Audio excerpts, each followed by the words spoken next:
दोस्तों नमस्कार और स्टडी विद ज्ञान प्रकाश में आप सभी का हार्दिक स्वागत है। आज 19 सितंबर है। यूपी ट्रिपल एससी पेट के बारे में बात करते हैं दोस्तों। यहाँ पर जो कट ऑफ जाती है, जैसा कि आप लोग जानते हैं कि यूपी ट्रिपल एससी पेट 2025 से कई सारी बड़ी भर्तियाँ आने वाली हैं। इसमें सबसे बड़ी भर्ती मानी जा रही है लेखपाल की। तो लेखपाल के लिए भी और लोअर पीसीएस की वैकेंसी भी है। बहुत सारे बच्चों ने सिर्फ इसलिए ये परीक्षा दी है ताकि वो लेखपाल और लोअर पीसीएस में आ सकें। इसके अलावा जूनियर असिस्टेंट है, ईओ की भर्ती है। पहले ईओ की भर्ती के लिए फ़िलहाल अधियाचन अलग से प्राप्त हुए हैं, हालांकि ये लोअर पीसीएस की वैकेंसी है। तो यहाँ पर एक बात बिल्कुल निश्चित रूप से कोई कह नहीं सकता है कि कट ऑफ कितनी जाएगी। वर्तमान समय में देखा जाए तो जो कट ऑफ जा रही है वो इतनी ज़्यादा जा रही है ना कि मतलब जितना आप उम्मीद रखते हैं उससे ज़्यादा ही जा रही है, और उस कट ऑफ के बारे में कोई बात नहीं करता है। अभी आरओ की परीक्षा में भी आपने देखा था कट ऑफ यह बहुत ही अप्रत्याशित रूप से बहुत ऊपर चली गई। जितने भी कोचिंग वाले थे, जितने भी अच्छे अच्छे शिक्षक थे जिनकी बातों में दम होता है, माना जाता है ऐसा कि हाँ ये जो कर रहे हैं वो सही है, लेकिन उनकी बातें भी यहाँ पर गलत साबित हुई। एग्जैक्टली अगर अब कट ऑफ के बारे में बात करें तो जो भी आप समझ रहे हैं ना, उससे 4-5 नंबर ज़्यादा ही कट ऑफ जाती है। तो लेखपाल के बारे में भले ही आपको यहाँ पर जानकारी मिल रही हो कि 55 कट ऑफ जाएगी, 40 कट ऑफ जाएगी, लेकिन निश्चित तौर से कोई कुछ कह नहीं सकता है। तो यहाँ पर एक मामला ये फंसता है कि पीटी की परीक्षा होने के पश्चात और इसमें शामिल होने के पश्चात भी अगर आपके बहुत अच्छे स्कोर नहीं हैं तो फिर ये संशय बना रहता है कि आपकी मनपसंद भर्ती जिसके लिए आपने पेट 2025 दिया है, तो उस भर्ती में कट ऑफ के बाद क्या आप सेलेक्ट हो पाएंगे मुख्य परीक्षा में या फिर नहीं हो पाएंगे। जैसे कि बात करें लेखपाल में 8000 पद हैं, लेकिन ये तय नहीं करता है यूपी ट्रिपल एससी कि वो कितने गुना लोगों को बुलाएगा। अगर यहाँ पर गुना फिक्स कर दिया जाए कि हाँ हम जो सीटें होंगी उसके 50 गुना, 25 गुना, 32 गुना, 30 गुना लेंगे, तो फिर तो मामला क्लियर हो जाए कि चलो भाई ठीक है, इतने गुना में इतने लोग आ जाएंगे, एक आंकड़ा यहाँ पर बैठता है। लेकिन फिलहाल यहाँ पर अगर आप देखेंगे तो ये तय नहीं होता है कि कितने गुना लोगों को ये कॉल करेंगे मुख्य परीक्षा के लिए। मुझे लगता है कि ये नंबर आप कैंडिडेट को सेट करते हैं और उसमें चाहे जितने गुना इनको बुलाना पड़ जाए उतने गुना को बुला लेते हैं। लेकिन एक बात तो तय है कि लेखपाल की कट ऑफ ये लोअर से कम रहेगी, क्योंकि लोअर में 1800 पद हैं और लेखपाल में 8000 पद हैं। जूनियर असिस्टेंट में जो है ये 4600 पद हैं। तो इसकी मतलब ये यहाँ पर निकलता है कि लोअर पीसीएस में जो 1800 पद माने जा रहे हैं, इसी में यह ईओ का पद भी शामिल रहेगा। तो 1800 पदों की जो कट ऑफ है ये हो सकता है कि लेखपाल के पदों से 4-6 नंबर ऊपर चली जाए। अगर मान लेते कि ये कट ऑफ 70 चली गई तो बहुत सारे बच्चे बाहर हो जाएंगे, क्योंकि इस बार जो भी परीक्षा हुई दोस्तों, अगर उसमें देखा जाए तो 4 शिफ्टों में परीक्षा हुई थी। 6 और 7 सितंबर को परीक्षा हुई थी। 6 सितंबर को 2 शिफ्ट हुए थे और 7 सितंबर को भी 2 शिफ्ट हुए थे। यहाँ पर माना जा रहा है कि जो 7 सितंबर का दूसरा शिफ्ट है ये सबसे कठिन माना जा रहा है, और पहला शिफ्ट 6 सितंबर का जो पहला शिफ्ट है ये भी जो है कठिन माना जा रहा है। तो मतलब ये है कि अब यहाँ पर किसके अंक बढ़ेंगे किसके अंक घटेंगे ये तो अलग मुद्दा है, लेकिन एक गणित इसके बाद भी चलती रहती है कि पेट परीक्षा में शामिल होने के पश्चात अगर अच्छे स्कोर नहीं आए तो आप यहाँ इन परीक्षाओं के लिए जो भर्तियाँ आती हैं इसमें आप शामिल नहीं हो पाएंगे। बहुत सारी वैकेंसी आनी है। मैंने केवल मुख्य परीक्षाओं के बारे में यहाँ पर लिखा है कि जिसके लिए मुख्य रूप से लोग इस परीक्षा को, पेट की परीक्षा को देते हैं। तो फ्रेंड्स, इसके लिए यहाँ पर एक आवाज़ उठाई जा रही है, और आवाज़ ये है कि एक कॉमन कट ऑफ होनी चाहिए, जैसे कि यूपी टीटी में होती है कि अगर आपने 150 में 90 अंक प्राप्त कर लिए तो आप हर परीक्षा के लिए एलिजिबल होंगे, आप टीटी पास माने जाएंगे। उसी प्रकार से कहा जा रहा है कि यूपी ट्रिपल एससी पेट का भी एक कॉमन कट ऑफ होना चाहिए, और इसमें ये कहा जा रहा है, ये सामान्य रूप से माना जा रहा है कि जनरल की कट ऑफ आप 50% लगा दीजिए, जैसा कि बीपीएससी में, एसटीटी में होता है। ओबीसी की कट ऑफ आप 45% लगा दीजिए, एससी की 40, या फिर जो भी आपका विवेक है उस हिसाब से, लेकिन एक कॉमन कट ऑफ पहले आप सेट कर दीजिए ताकि अभ्यर्थी ये श्योर रह सकें कि उनके नंबर इतने % से ऊपर आ रहे हैं और वो आगामी जो भी परीक्षा देना चाहते हैं उसकी तैयारी में पर्याप्त समय दे सकें। वो झूले में ना रहें कि होगा नहीं होगा, पढ़ूँ ना पढ़ूँ।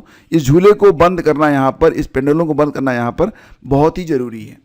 तो फ्रेंड्स, इसके लिए फ़िलहाल आवाज़ भी उठाई जा रही है, बच्चे जो हैं वो मिल भी रहे हैं, जो सक्षम लोग हैं, और जनप्रतिनिधि भी यहाँ पर सपोर्ट कर रहे हैं।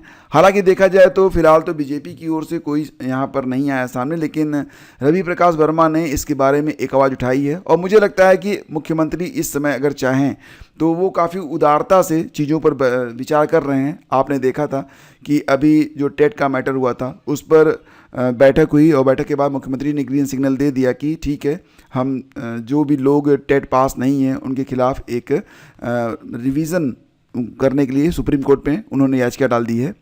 अब यहाँ पर पुलिस भर्ती में भी छूट मिल गई, लेकिन फिलहाल देखा जाए तो LT, GIC और GDC में छूट नहीं मिली। हालांकि आवाज़ इस पर भी उठाई गई है।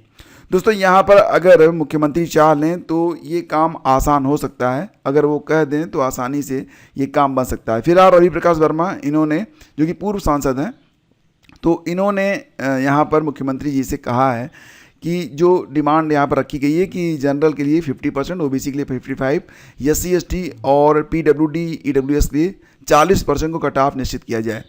अब दोस्तों, यहाँ पर अगर ये लागू हो जाए तो वाकई ये बहुत बड़ी डिमांड है, और ये बहुत बड़ी जो है एक तरीके से आप लोगों को राहत मिल सकती है।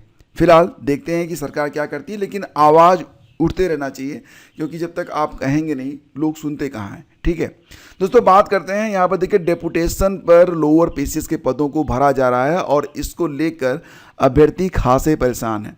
तो डेपुटेशन एग्जैक्टली होता क्या है ये मैं आपको बताऊंगा, लेकिन आपको बताना चाहेंगे कि लोअर PCS के अंतर्गत एक बहुत ही महत्वपूर्ण पद आता है, जिसको आप लोग कहते हैं एग्जीक्यूटिव ऑफिसर, यानी कि अधिशासी अधिकारी। और इनकी जो नियुक्ति होती है दोस्तों, ये नगर पालिका में की जाती है। बहुत ही महत्वपूर्ण पद होता है, और ये जो पद होता है ये लोअर PCS के माध्यम से भरा जाता है। इसमें भी 4 कैटेगरीज होती हैं, श्रेणी 1, श्रेणी 2, श्रेणी 3, और इसके अलावा नगर पंचायत की श्रेणी होती है। और सबकी जो योग्यता दोस्तों इसी प्रकार से है कि नगर पंचायत में O लेवल मांगा जाता है, बाकी में अगर आप स्नातक हैं तो आप आवेदन कर सकते हैं। लेकिन this is not for all. प्रतिनियुक्ति यानी कि डेपुटेशन की इस भर्ती में हम और आप आवेदन नहीं कर सकते हैं। यहाँ पर आवेदन केवल उन्हीं लोगों से लिए जाते हैं दोस्तों जो कि समान समकक्ष पद पर पहले से ही कार्यरत हैं। अगर विभाग A में आप कार्यरत हैं समकक्ष पद पर, यानी कि EO के समान पद पर ही आप कार्यरत हैं, तभी आप इस पद पर आवेदन कर सकते हैं। यानी कि एक तरीके से जो लोग जॉब कर रहे हैं, जो लोग समकक्ष पद पर जॉब कर रहे हैं, उन्हीं लोगों से यहाँ पर आवेदन आमंत्रित किए गए हैं।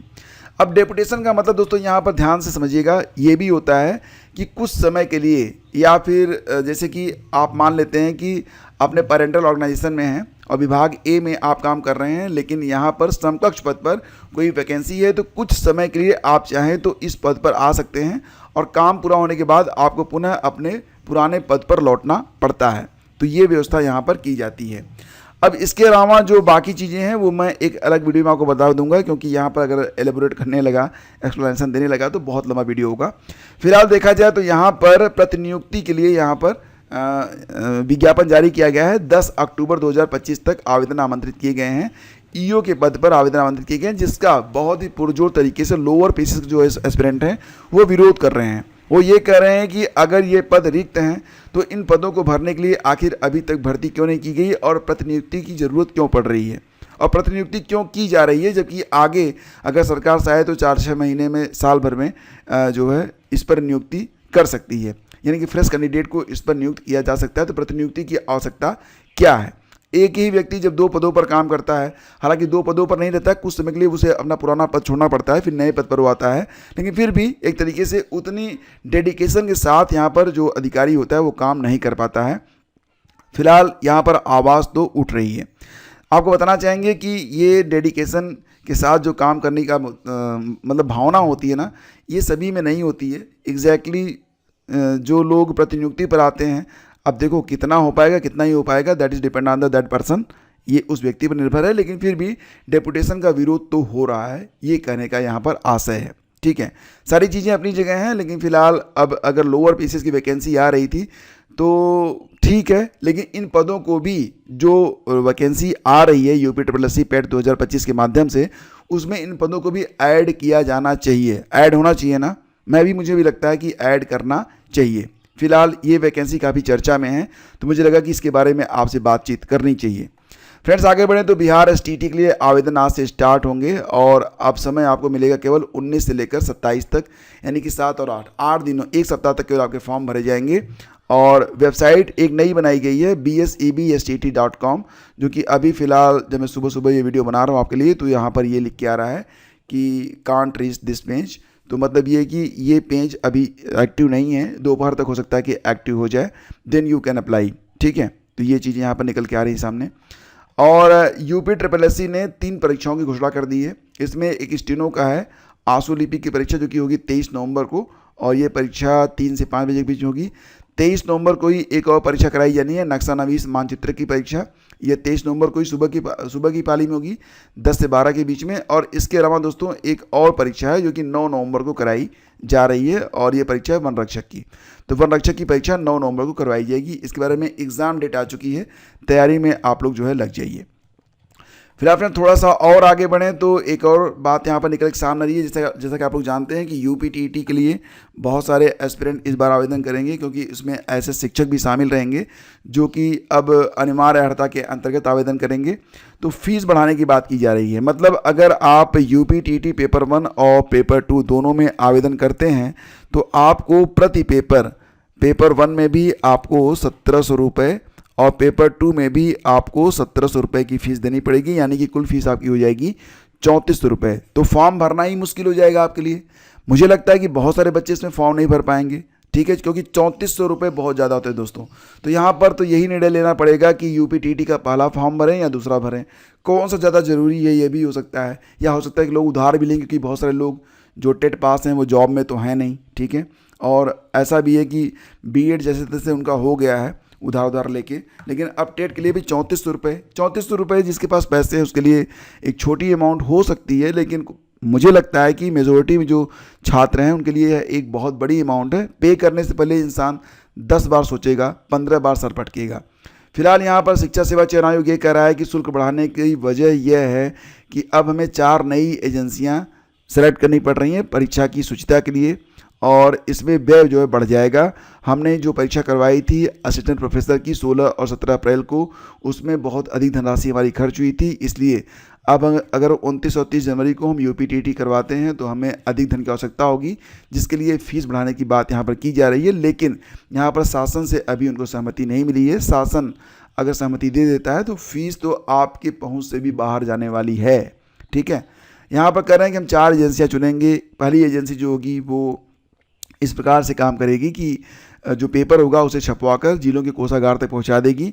दूसरी एजेंसी पेपर को कोषागार से केंद्र पहुंचाएगी और केंद्र की व्यवस्था सुनिश्चित करेगी, वापस ओएमआर सीट को आयोग तक पहुंचाएगी दूसरी एजेंसी। तीसरी एजेंसी का कार्य परीक्षा केंद्र पर सुरक्षा व्यवस्था बनाने का रहेगा, और चौथी एजेंसी आयोग परिसर में ही ओएमआर सीट स्कैन कराकर यहाँ पर जो स्कोर है वो आयोग को देगी। तो यहाँ पर बेसिकली देखा जाए तो फीस तो बहुत ज़्यादा है। अब देखते हैं कि आगे इस पर क्या निर्णय होता है।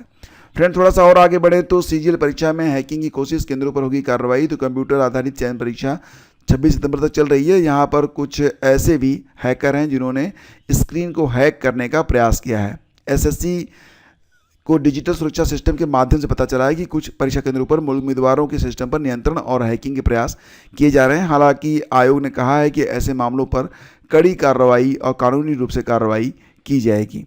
आरओ की अंतिम उत्तर कुंजी छात्रों ने मांग करी है, और ये भी कहा है कि अगर आप प्रमाण पत्र यानी कि अंक प्रमाण पत्र और कट ऑफ जारी नहीं करते हैं तो फिर आंदोलन किया जाएगा। तो जैसा कि आप लोगों ने देखा था कि आरओ में जो कट ऑफ गई है बहुत ही हाई चली गई है, और जितने भी लोगों ने कट ऑफ मतलब जिन लोगों ने सोचा था ना, बहुत सारे लोगों ने तो तैयारी भी शुरू कर दी थी। बहुत सारे बच्चे तो ऐसे थे जो कि 130 के ऊपर थे, उन्होंने मेंस के लिए फ़िलहाल अपना बैच भी ले लिया था, लेकिन सारे के सारे बाहर हो गए। और वर्तमान में जो कट ऑफ है, तो कट ऑफ के बारे में तो यही कहा जा रहा है कि सामान्य की कट ऑफ 136 के ऊपर गई है, ओबीसी की 140 के ऊपर गई है। तो इस प्रकार से जो कट ऑफ है बहुत ही हाई चली गई है। क्यों गई ये कट ऑफ, यहाँ पर ना तो ये बताया गया कि किन प्रश्नों को डिलीट किया गया और किन प्रश्नों को सुधारा गया है, कुछ भी पता नहीं है। तो फ्रेंड्स ये थी आज की पूरी अपडेट। थैंक यू हमसे जुड़ने के लिए, और आपसे पुनः कहना चाहेंगे कि आपके लिए लगातार एलटी ग्रेड और जैसे प्रवक्ता की क्लासेज यहाँ पर चलाई जा रही हैं। एलटी ग्रेड के लिए घटनासार हमने स्टार्ट कर दिया है। घटनासार की वीडियोज़ मिलने आपको स्टार्ट हो गए हैं, जो कि बिल्कुल लेटेस्ट मार्केट में आई हुई है। उसके हैंड रिटन नोट्स आपको दिए जा रहे हैं। तो चैनल पर वीडियो अपलोड होते हैं, आप उनको तुरंत देखा करें, क्योंकि ये वीडियोस लगातार आएंगे और आगामी कुछ ही दिनों में ये समाप्त हो जाएंगे। यूपी पीसीएस वालों को इससे बहुत फ़ायदा मिलने वाला है, क्योंकि मैगज़ीन 240 पेज की है और इसका जो जिस्ट है वो हम आपको बहुत ही कम समय में प्रोवाइड करवा रहे हैं टॉपिक वाइज। थैंक यू, मिलते हैं आपसे अगले वीडियो में। अगर ये सेशन आपको अच्छा लगा दोस्तों तो लाइक और शेयर जरूर कीजिएगा। और अगला वीडियो जो कि मैंने आपको बताया था ना कि लोअर पीसीएस में डेपुटेशन पर भर्ती हो रही है, तो इसको अगर एलोबोरेट करना है तो कमेंट कर दीजिएगा लोअर पीसीएस, ठीक है, या प्रतिनियुक्ति, इतना लिख दीजिएगा। मैं आपको वीडियो दे दूंगा बना के, ताकि आप समझ सकें कि प्रतिनियुक्ति में क्या क्या शर्तें होती हैं, किन की भर्तियाँ होती हैं, इन्हें कब तक अपने पद पर बने रहना पड़ता है और किस प्रकार से इनकी सेवाएँ जो हैं वो चलती हैं। Thank you, have a great day, जय हिंद।